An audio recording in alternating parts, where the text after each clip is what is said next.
honestly, how I've been telling everyone is that we're the champions until someone beats us. Like, we still have to have that chip on our shoulder.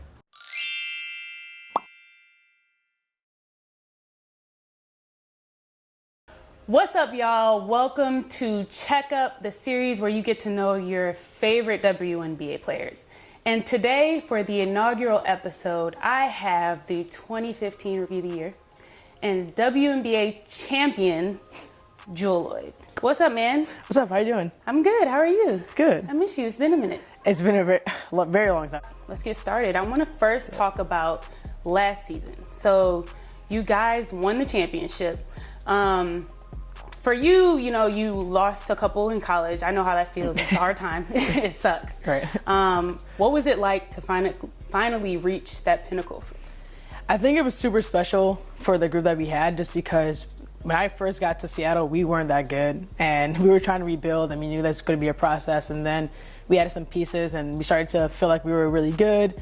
But even last year, we were number one, and we still felt that we didn't really have a lot of respect. People were like, oh, yeah, it's a fluke. Like, they're just number one. And then we got to Phoenix and had that series, and people were like, oh, they're probably going to lose to Phoenix because Phoenix is obviously playing as the GOAT and everything like that. And then we beat them, and people were like, oh, it's not a big deal, like, whatever. And then we finally get the championship game, and we win 3 in a row, and we win the championship, and we're like, guys, you just won the championship. Can we get some love, get some respect, like something, It's like we always felt like we were the underdogs. So for the group that we had, knowing that where we came from, it made that so much more special when we finally won and did it the way we did. I mean, I'm not going to lie. I was definitely one of those people that was doubtful early on. Yeah. I mean, I wasn't playing, but just watching, I knew you guys were good. Right. But you guys were playing at such an elite level. Mm-hmm. And it was kind of I think maybe about halfway through the summer, I was like, okay, Seattle's kind of nice. Wait a minute, they're number one right now. So right. for me, it kind of clicked okay, we got to watch out for this team. Yeah. What was that moment for you guys where, I feel like every team going into the season, they go in thinking they're going to win a championship. Mm-hmm. You have to, or else you don't even have a chance, Exactly. But what was that moment where it really clicked, oh, wait, we could really do this? Yeah, honestly, our whole focus was to just get better every day. It's super basic, but for us, we weren't really caught up in trying to be number one or anything. We just wanted to get better, and we knew that we had a chance of, winning a championship and things like that. But we weren't even talking about a championship until it was playoffs. Where we're like, guys, we're the number one seed. Act like that. Play like this, and it will happen. But throughout the season, we were just trying to make sure everyone was healthy, that we were having fun, and we weren't even thinking about numbers or anything. We never looked at the rankings. Not even once. Never. That wasn't even a talk from our coaches, from Sue, from AC. We didn't mention it at all. And we just played and just really enjoyed the whole season. That's smart. Yeah, it's hard to do, but that was just how we went about that season. I mean, I feel like that's how you kind of get caught up as a team, is when you are thinking about it too much instead of focusing on the little stuff every game and just building it. Exactly. So now this year, you come back, you just won, and you're coming in. I'm sure everybody's thinking you're the team to beat. Right. We got to focus on, what Seattle's doing, because you're bringing everybody back pretty much. Yep. And then Stewie goes out. Yep. And then not long after that, you find out Sue's going to be out for a while. So then you come into this season, and it's a whole different feel. What was your mindset coming into this season, knowing that you would be a little depleted? Yeah, it's definitely different for us, because in that whole week of finding out about Stewie and Sue, we found out about Dan. And so it's 3 big bummers to our season. And I think for us, and definitely for me, I kind of took all that as just an opportunity. I didn't really look at it as oh, well, I'm just not going to play this year. We're going to suck, whatever. I think we all kind of came into camp thinking everyone has an opportunity to do something they didn't do last year, or they have an opportunity to step up where we need people to step up. And so that's kind of just been our whole thing. It's just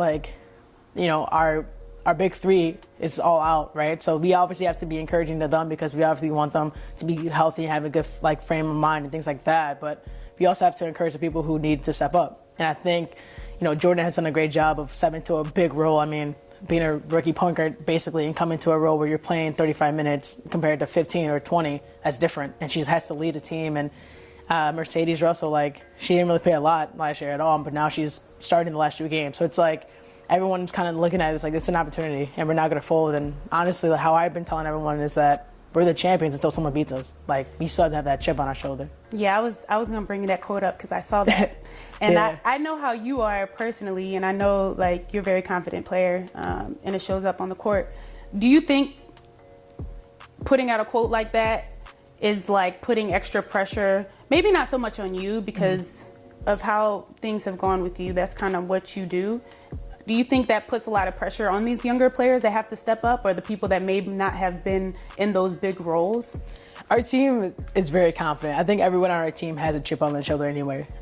If you look at the history of our team, the players on our team, they've all had some kind of adversity early, where they, didn't make the team for 2 years, got cut, like AC's story, or you see Jordan's story where, she comes from everyone saying she can't shoot or she can't lead a team, and she's doing that. Sammy, her story of being out of the league and coming in and being a big role in our championship run. So I think everyone on our team has come from some kind of struggle, and they've used that to get better. So for us, like I said, that quote is just, we have to know that. Like, we did something that people dreamed they could do, and we did it the way we did it, our way. So we had that mindset that, hey, like, we still have to protect what's ours until someone comes and beats us. Like, we have to go in there knowing that we just did something great. We can still do something great. It may be different. It may look different, but we could still have that same goal. And I think that's what we're trying to think and have that through the whole season. I'm not gonna lie. When I first saw that you said that, I was kind of like, all right, now, like the last time I heard that was when Tristan Thompson said it when Braun went to LA, and I was like, all right, y'all better come with it, because Cleveland won like 5 games. Exactly, yeah. And I was like, and players like pay attention. They listen. As much as people try to act like they don't care and they don't look at it, y'all look at these interviews. You see what people are saying. You pay attention. So y'all better be on it. Yeah, and that's the thing. Like, I think for me, it's just like, obviously we know that people are coming for us, like we in the people's season last year, right? But we got to be able to take that challenge, and we got to be able to want that challenge, because it's going to make us better on the end. I mean, I'm with it. I'm the queen of talking smack. So I'm with it. I feel y'all. I mean, I was definitely one of the people that felt like y'all had enough to even make the playoffs. Like, y'all have enough. Y'all have a lot of talent, and I think what made y'all good is that you all play within the team system, and nobody tries to go outside of themselves. Everybody does, what they're there to do, and they don't try to do too much. And I feel like that's what makes you guys, so good. Right. So I mean, I'm with you. I feel like I rarely talk anything. I know you're gonna back it up. So I'm not. So I don't talk a lot at all. Actually, I just kind of do my thing. But I think it's important for us to just have that mentality. I want to transition a little bit and talk a little bit about a lot of the marketing opportunities you've had. So first, the Nike Dreamers little short commercial.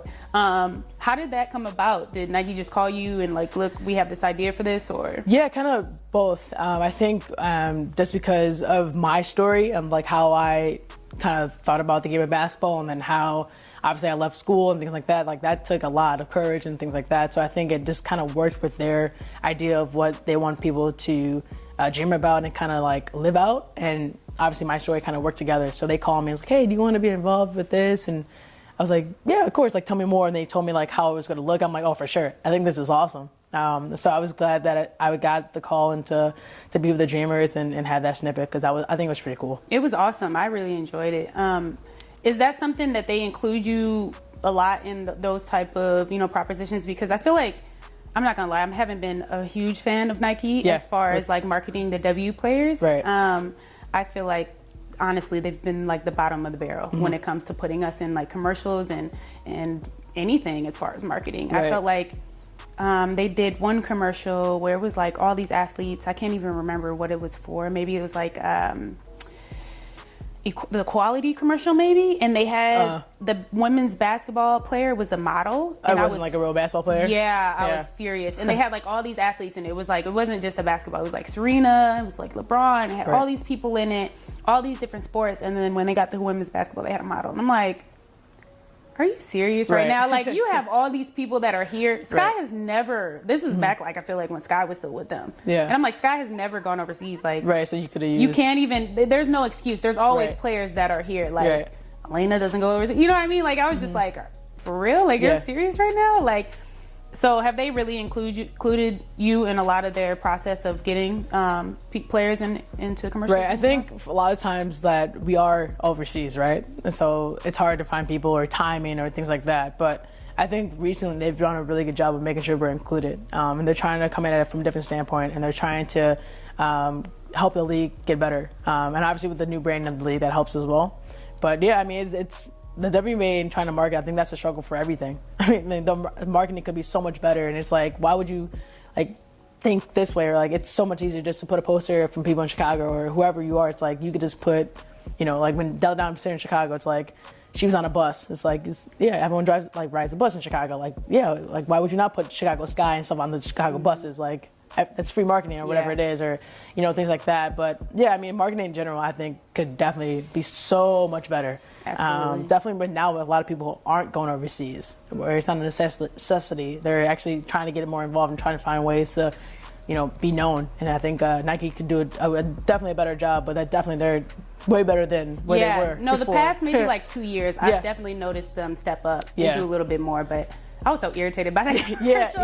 Like, that just really put me off. But they've definitely stepped up as of late. Right. A lot. Yeah, I think they felt that backlash. Because I think we've all kind of talked about, like, why don't you just use us for real basketball commercials or whatever, any basketball related. Like, you have so many options. Like, you might as well get a real basketball player to play a basketball player. And then I think also, too, like, Adidas came out with a couple commercials with, like, Mariah Jefferson and really started pushing players. And it was kind of like, wow, Adidas is doing this. Yeah, like, so Nike, what you doing? You know, like I feel like that kind of put them to the fire a little bit. Right. Speaking of, now you did that, and then the Bleacher Report, She Got Game. You did. That was first I thought that was really gonna be a whole movie, and so I was like amped. Like I was super hyped for that. But how did that come about? Honestly, so I was back home. I came back from overseas, so I had some time to relax, and I was sitting in my bed and I got a call from my agent. She's like, hey, would you want to do a movie trailer? And I was like, are you serious? Like, I've never talked about doing a movie or anything, so I'm like, are you lying? It's like, no, like, a Bleacher Report is doing this movie, I want you to do it, I think you'll be perfect, yada yada. I'm like, oh, okay, cool. So then I'm waiting a couple of days and she sends me the script. She's like, yeah, we're gonna get you an acting coach. I'm like, okay, what? Like, you're being serious. This is like a movie trailer. Coach. Yeah, so they sent me the script and then She Got Game. I'm like, no way, like, really? So the next couple of days I had an acting coach and we're going over the lines and like really biting into this role. And for me, like, I don't really like being on the camera. Like, I'm like, whatever. So that was a whole different trying to like be in a role and like act like this and all this stuff. But it was super cool. I got out to New York and I had an awesome crew. It was great. It was a really cool experience. And I got to go with a couple of my friends from like back home. They came out to New York and hung out with me, and it was a really cool experience. Like, I mean, it's still an option for someone to pick it up and do a movie, so you still have some hopes, but that was a great experience. That was super dope. I really enjoyed that. Yeah. Like, I mean, it's just like we don't get that often. So like to finally have somebody come in and really be like, look, I want to do this. And then you guys had like an all female cast. Yep, all female cast. Like, a crew, like everything. Everything was all females. Like it was fantastic. Yeah, like, that's awesome. Yeah, I'm like, really we need to vibes. really start pushing more ideas like that. Yeah. Because I mean, it was pretty big. It was everywhere and people were watching it and it was like popular. So I'm like, we're showing that people want this type of content. Exactly. Like if you don't ask or just, you don't know. It's like if they never ask or they, someone happened to see one of our games, like, oh, maybe Jewell would do it. It's like, just reach out. There's a lot of opportunities out there. I think we could be more aggressive with just asking. Like the worst thing they say is no. It's like whatever. But it was really cool to see everyone's reaction to it and see everyone retweet and talk about it. It was really cool too. Yeah, that was dope. I really enjoyed that. Do you have any other big stuff you're working on in the meantime?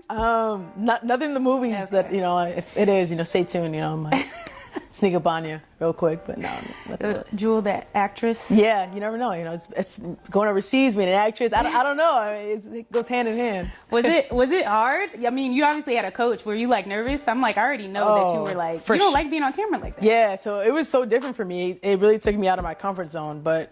Our whole cast was amazing, and it made me feel super comfortable. And it was kind of easy in a sense because of the storyline was so similar to my life, where it was like, oh, I know this feeling. I'm making a big decision and having, people going at you both ways, or playing at the parks, and like I did that myself. So it was easy that I could come in there and say that, oh, I've done this before in a sense. But trying to get emotion on my face and like trying not to cry, or they telling me to cry, I can't cry, or that was stuff that I had to learn, and it's definitely hard because I don't like faking anything, but I'm also very like straightforward at the same time. But it was really cool. It was great, and if I ever have an opportunity to do it again, I definitely probably would. That was fun. Yeah. I enjoyed it. I hope you do. I hope they make a full feature. Yeah, of She Got Game. That's the plan.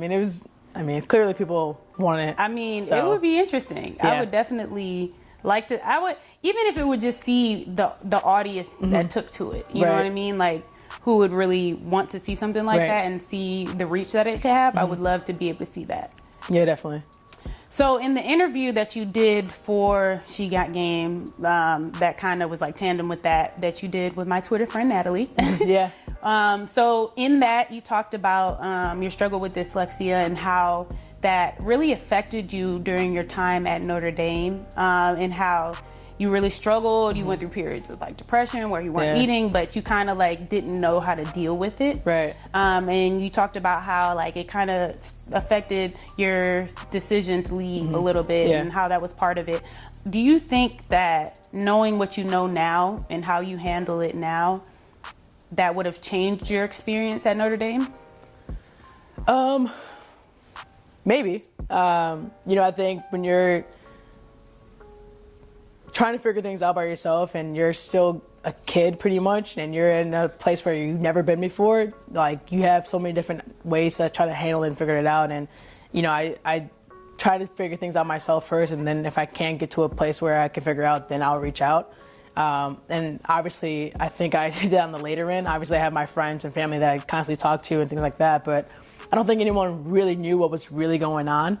But I basically use basketball as my outlet. There was literally times where I'll go shoot at midnight because I was just frustrated with obviously academics and just everything at Notre Dame. So I would just go and shoot from like midnight to like 3 a.m. and sometimes then go back home, sleep, and we have like 6 a.m. workout and or whatever it is. Or, but yeah, it could have made a difference. But I think going into college, my whole mindset was try to become a pro, and like how can I become a pro? And I think I just had that where I was kind of just over college in a sense, where like we got to Final Fours and it was great, and it's like, but I want more. I want more of a challenge. I want to play against Maya Moore. I want to play against Ian Taurasi. Like, how can I get there? And then obviously just having the opportunity that I could leave was just like, it just worked out. So I think regardless of how I felt, with the depression, anxiety, I think regardless, like that was just my way out, was leaving, and it kind of worked out that way. Obviously, as an athlete, we have an extremely large reach and are able to reach like a lot of different people and audiences with, whatever we may be doing, and as far as advocacy. And I'm like a huge, huge advocate for representation, especially in media, because I feel like, especially with like young kids, if you aren't able to see yourself doing something or see yourself in a certain position or area that you want to be in, it's a lot harder for you to feel like it's obtainable. Right. And so with you've become a pretty big advocate for speaking about mental health and dyslexia as a whole. What is your message, to kids that may be coming up and struggling with that, even in high school or in college, or really don't have that outlet yet? The biggest thing that I found out is that you really have to just really love yourself and understand that the person that you are right now is not the person that you will be in the years to come. A lot of times growing up, I doubted myself a lot. Well, I'm not going to take this class because I'm going to fail.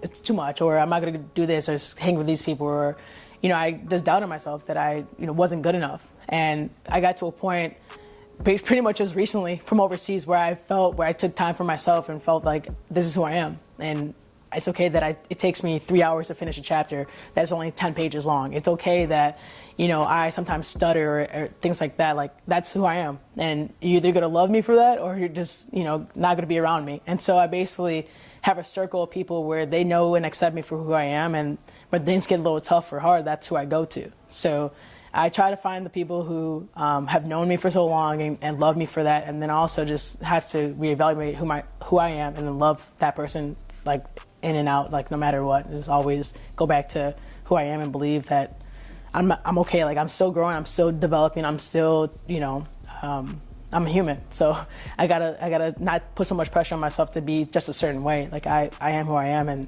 that's that. I feel that. I love that. Thank you. I'm more mature than I was a couple years ago, huh? You getting there. You kind of acting like a little bit of adult now. I can kind of lay off you a little bit. I'll take it. No headlocks. I'm good. All right. So to wrap up every episode, Okay. I'm going to give every guest 5 questions that Okay. you have to answer. Okay? All Are right. you ready? I don't know. It makes me kind of nervous, Debbie. I mean, they're okay. They're not that difficult. All right. First one, if you weren't an athlete, like ever, and you never played basketball, Okay. what would be your profession? FBI agent. Really? Yes. Wow. Yes. That's interesting. For sure. I love everything about it. I want to be out in the field, Wow. weapon, climbing, falling off, air dive, everything that includes.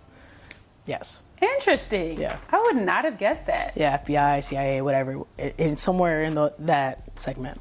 That's what's up. Yeah. Okay. Who is the NBA player that you think emulates your game the most? Oof. I would say Damian Lillard. Okay.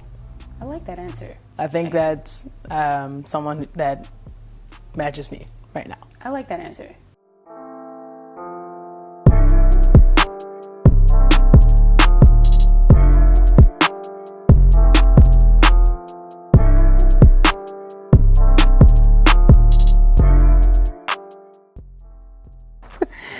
All right, top 3 songs that get you ready for a game.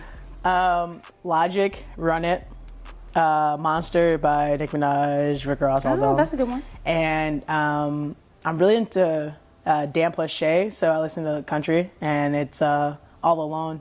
I like their song. Actually like their whole album, but yeah, I like country. Oh my God. Yeah. You still love me though, come on. It's fine. Thank I'll you. let that slide. Thank you.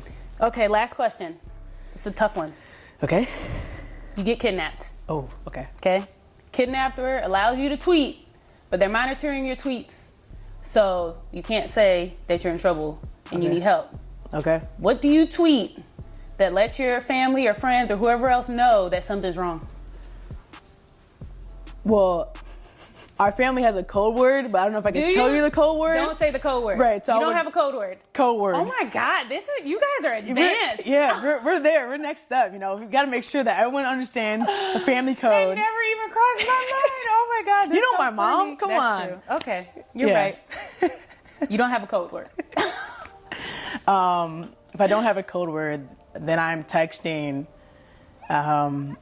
scissors. Just emoji scissors. That's it. Yes. I would probably say something about like Simone Augustus being like beautiful or something because like everybody in the world, it's like everybody would be like, "Are you okay, dude? Like, what's going on?" Like, Right. that's automatic. Like, it Yeah. wouldn't even be Checking and call right You know away. what I mean? Like, everybody would be freaking out. They'd Yeah. probably be showing up at my door like. Probably. I mean, I think I would probably. You call. know, you would be like, Yeah. "What is going on Exactly, with Dev?" Like, yeah. you would definitely have that moment. Like, FaceTime probably. Dev is being nice to somebody. What is happening? Yeah, that doesn't happen very often. I know firsthand that you're. Yeah, we won't tell everyone. She's very nice, people. I'm the sweetest. I don't know why y'all feel like this. No comment. No comment. Well, on that note, we have finished the first episode. So Awesome. I appreciate you joining me, Jewell. Good luck the rest of the Thank you. season. Everybody else out there, make sure you tune in next week for Checkup.